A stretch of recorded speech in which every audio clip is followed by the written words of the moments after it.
Hello, and thank you for coming to have a look at my MPC1 Basics of Program Edit video.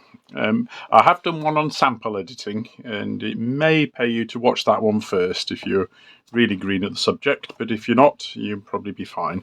You might be fine anyway. It's just we'll have to start off talking a bit about samples.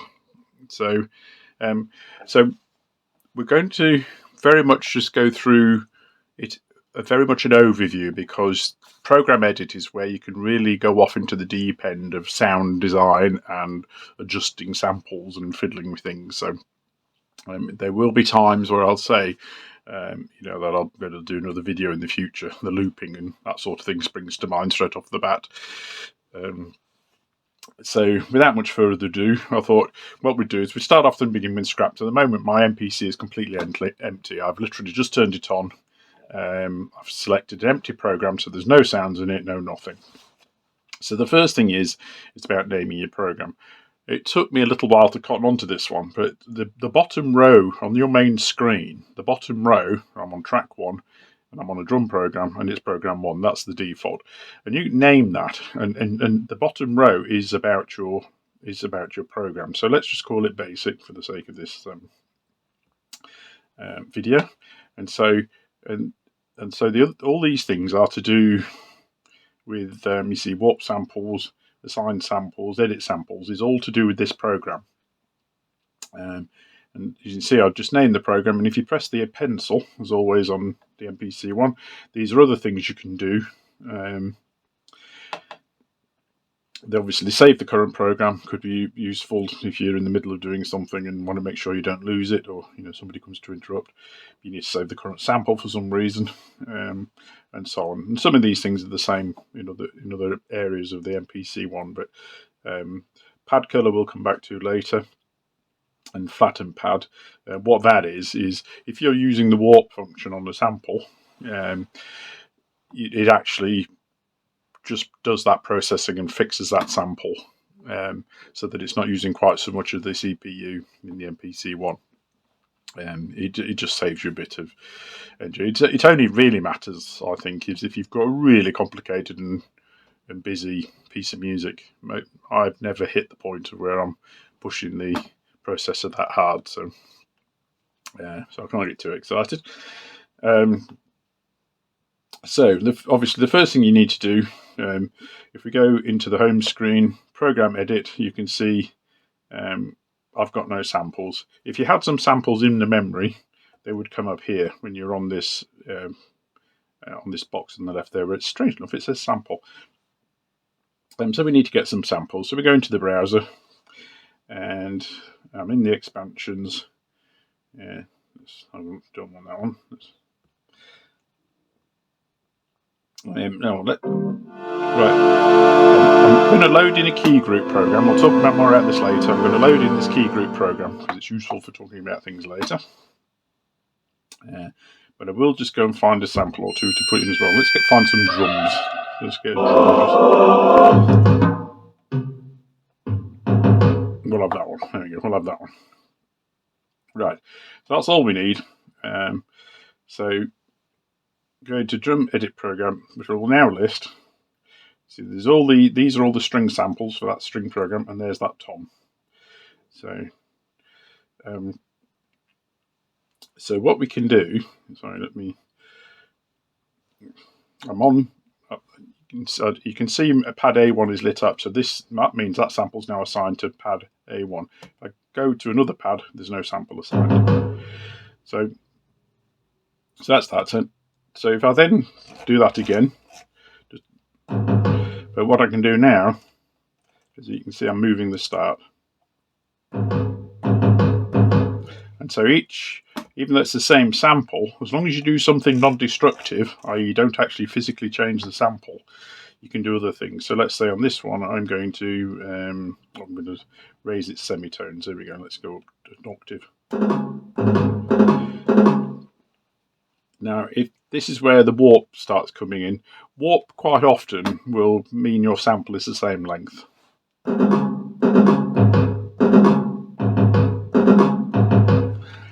It obviously doesn't quite work in this situation. Oh, it might, because of my beats per minute, might be fixing. I have to say I mess with warp very much, and I tend to just press it and see if it does anything interesting occasionally. Doesn't do a lot to that one, you see. So oh, sorry about that. I had an interruption, and it was the missus with a cup of tea, so I'm not going to argue about that one. So, heading back to where we were. There we go. Right, so each pad on the MPC can have up to 4 samples assigned to it, layers 1, 2, 3 and 4. You can see them going across the screen there. And so all you do is exactly the same as you did with layer 1. So let's do that. Well, that one. So we've now got that tom sample and that string sample playing on the same key. And that's useful now to show us the next screen. So on here, you can affect the pitch. And I had actually, on a video I'd started doing and went wrong, I did actually start doing that, so I'll move it up an octave. Let me turn it back down again. And again, just a reminder, doing any of that doesn't affect the original sample. That's still intact to use in the key group program that we'll be playing with later.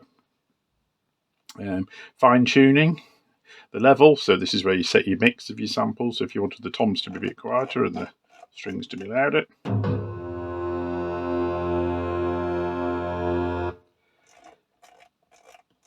And then over here is where you can set the where you'd like them to be in the stereo field.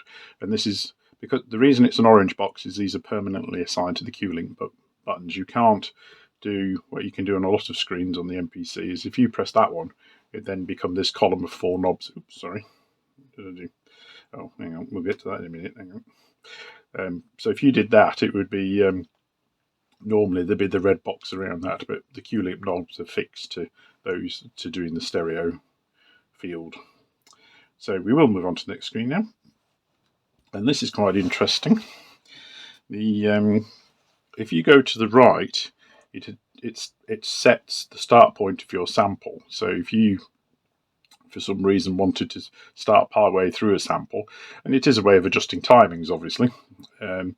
You can do that, and the further you go to the right, the more further through the sample it goes.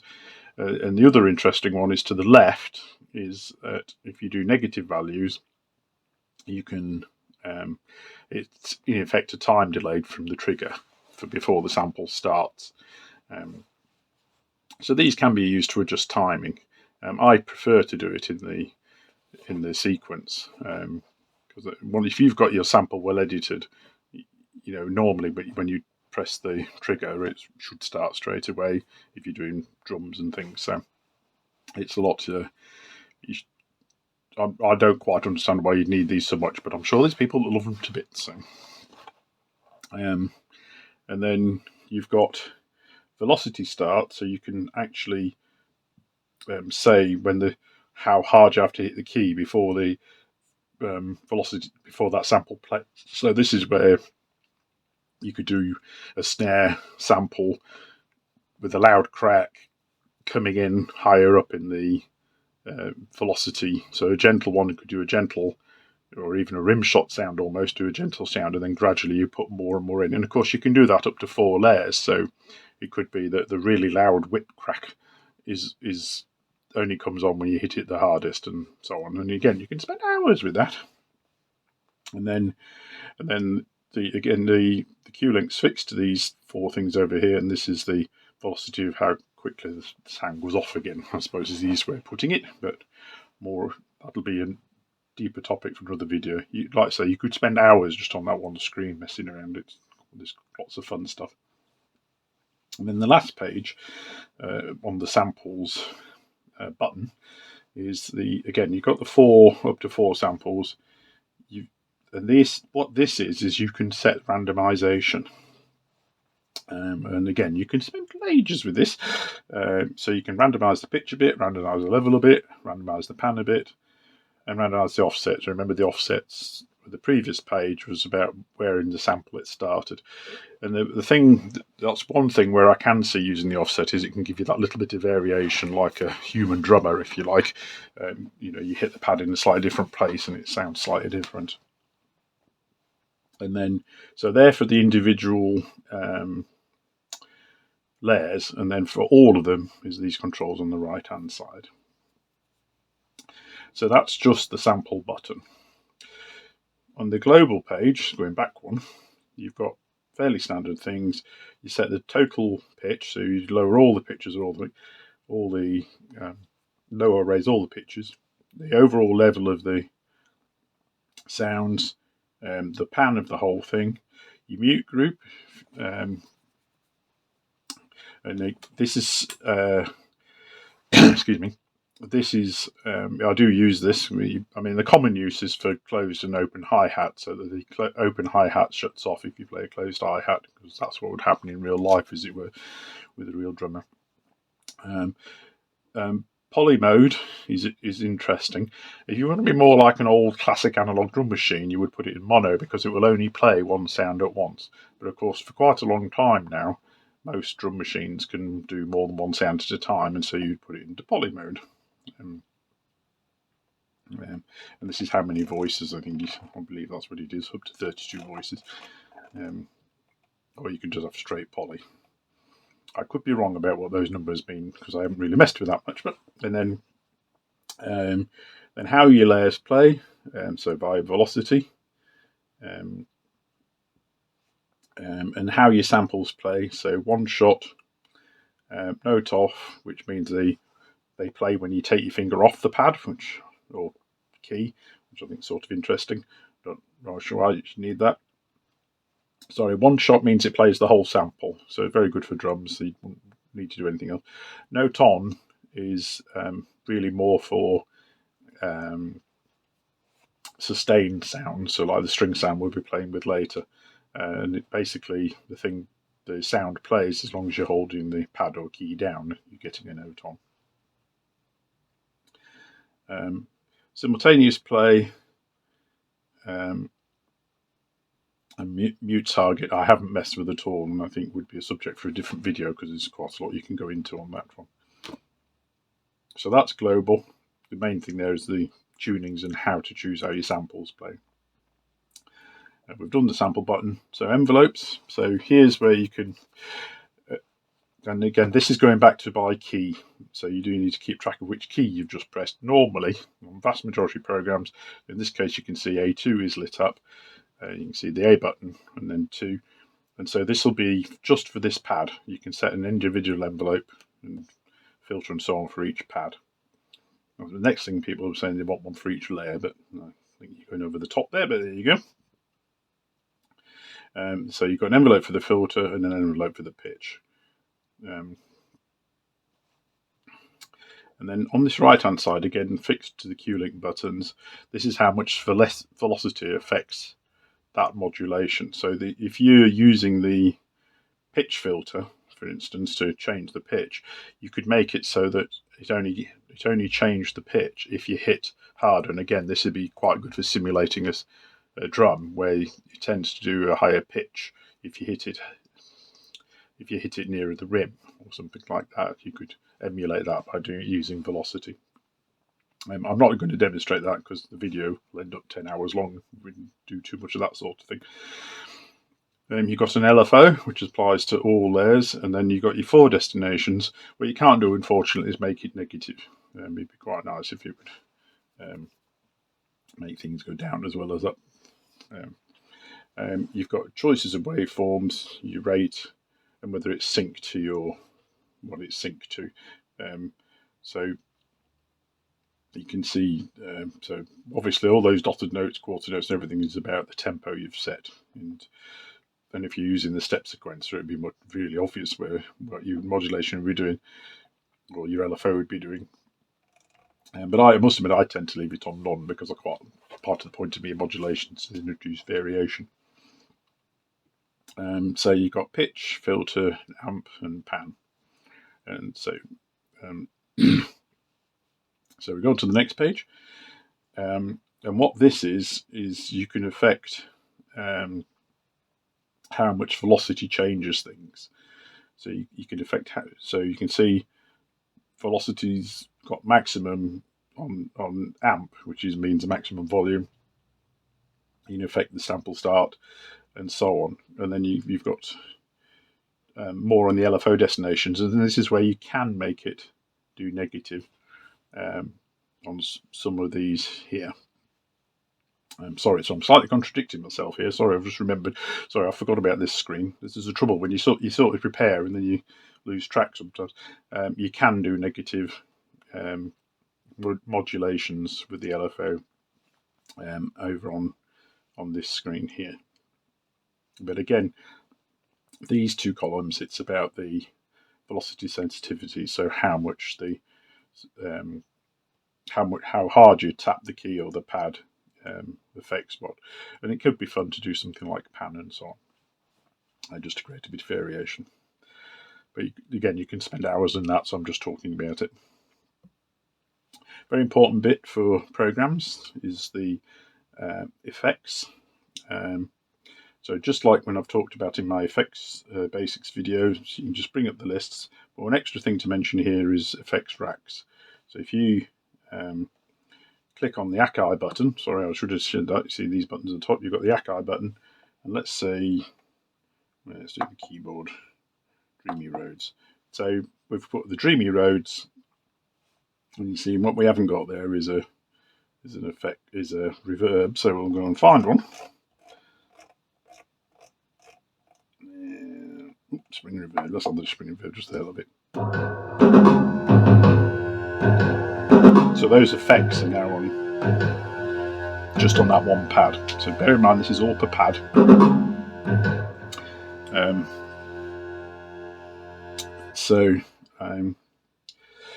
If you want global pads, that's talked about in the effects basics video I did, which I don't think I mentioned the effects racks, but I have to say I've never actually used one of the effects racks. And then this just lets you do a bit of editing of the various effects. Sorry, wrong button. And just in case you don't want to watch the effects video, if you just want to edit them, you can just click on the little pencil at the side of the effect you want to play with, and you can change the mix and so on. But like I say, that's per pad.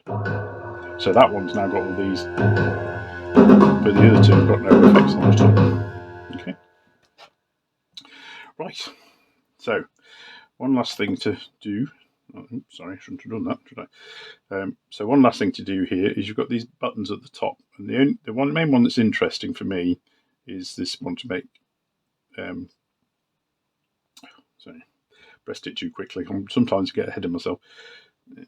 Samples. There we go. There we go. So I've picked that instance string. So.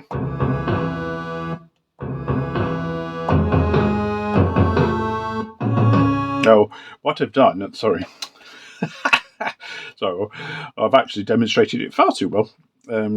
I've actually leapt into another program. See, now what I've done, don't worry, what I've done, I'm now in a key group program. So if I go there, you see basic, that was that drum program I made. But I pressed the make a key group from this sample button, and because I was on this one that had two pads on it, what it's now done, if I go back to the main screen, if I go to the key group program, you see I'm now getting the tom and the strings over chromatic scale. So that nicely really does move us on to key group programs. So the only difference on the track front is that obviously instead of being a drum program, it's a key group program. This bit here is basically the same, but you've got pad performance, and this is where you can mess with chords. You can customize. You can put progressions in. Well, I have to say I've not messed with this much at all, and you could spend hours on this, and you can do all sorts of things because you can assign chords, you can pick your notes for the individual keys and so on. I have literally not played this. I have on my old MPCs, but I've not done it on the MPC1 because there's been so much other stuff to do. So that's the real major difference to the drum program. You see, on the drum program, you're really more about editing and assigning warping samples, and here it's pad performance, about generating chords and things. But this, the inside here, this bit is essentially the same, and then obviously naming it. Okay, so if we go to the program edit, all these pages are basically the same. The main difference is that at the top here, sorry, I've just bashed it, just bashed the camera, haven't I? Yeah, all right.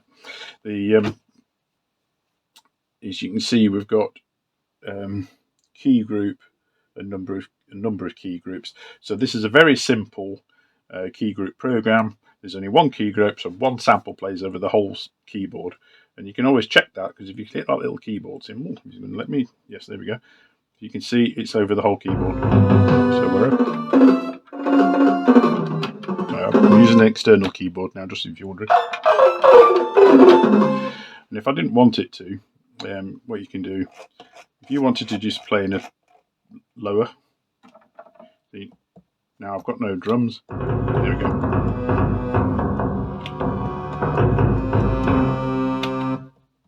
Now it's silent because I've got below or got above that noise. So it only plays where the red is. So let me put it back. Okay. And this is how you can end up with, and this is how you do the multi-samples, where you try and do something a bit more realistic, for want of a better word. So if we go to, I'll go to a different track and I'll change to the key groups. This is actually one I purchased as part of a pack. And if we go and look at this one, you'll see, and there we go. You can see there's 16 key groups. Sorry, yeah, there's 16 key groups in total. And I'm on key group 8, so key group 8 is the one I'm editing, which is that sample. And you see, as I get higher, you see it switched key groups. So I'm now playing key group 9. And you can edit those key groups individually. And you can put layers in. So it's exactly the same as the drum program. You can put layers in. And again, this is where it can get horrendously complicated. Because, right, sorry about that. I've sorted myself out. I've got myself in the right model there. So I've just gone back through my notes. When you're editing now in this one, you are not editing per pad. You're editing per key group. So you can see I've changed to key group 6. So it could be on key group 6 you wanted a bit more reverb or something. So obviously you can just go and do that. Some reverb on key group 6. Find the reverb. There we go. This one. May not be that obvious, but let's turn it up. Where's your mix? There he is.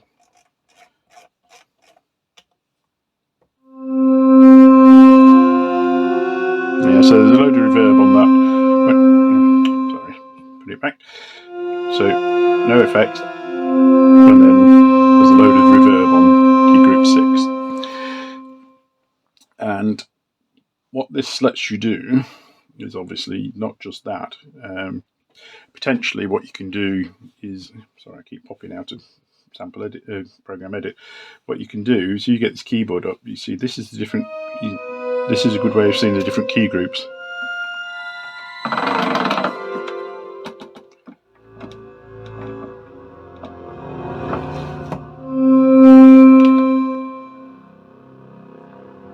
So you can see key group 1 covers quite a large chunk. So you can see where the individual groups are. But you could assign different samples. So for instance, you could have a bass sound low, a pad sound in the middle, and a melody sound in the top. And you could have that on one key group program, which would be quite useful for live or something. It was done quite a lot in things like workstations and so on. But to be honest, most of the time in the MPC1, there's enough power, you don't need to do that. But but there is that there if you want to. And that screen there is where you would mess with the where your sounds play. Excuse me. So, sorry, just let me make the program edit. All the envelopes and everything is the same, but bearing in mind it's per key group, not per pad. So your key groups are quite a crucial thing to keep track of. But if you were just doing one key group, so if I go back to this one, I've only got one key group, so everything I do in program edit will be on this. Oops, got it. Yeah, will be on every note I play. Because I've only got one key group, so I've only got one lot of editing. Right, sorry I had to pause there. Had a cup of tea, so called it H came along. So there's two things I want to actually show you before the end of the video. One is actually setting a mute group. The easiest way to do that, as far that I found, is if you go into if you go into Program Edit, go to the Global page, and you can see Mute Groups. So if you set Group 1, having pressed the key, you can see I'm on key A3. This is one of the keys I want in the key group, because if I change to another key, you can see it's gone off again. So I've put it into Mute Group 1. I'm going to put this key into A1 into Mute Group 1. So now they'll cut each other out. Could probably do with something longer, but if I press it, okay, it's a bit hard to tell, but basically they'll cut each other out. If I was really clever, I would have loaded in a closed and hi-hat, but never mind. I'll tell you what, if I make this part of the group as well. Yeah.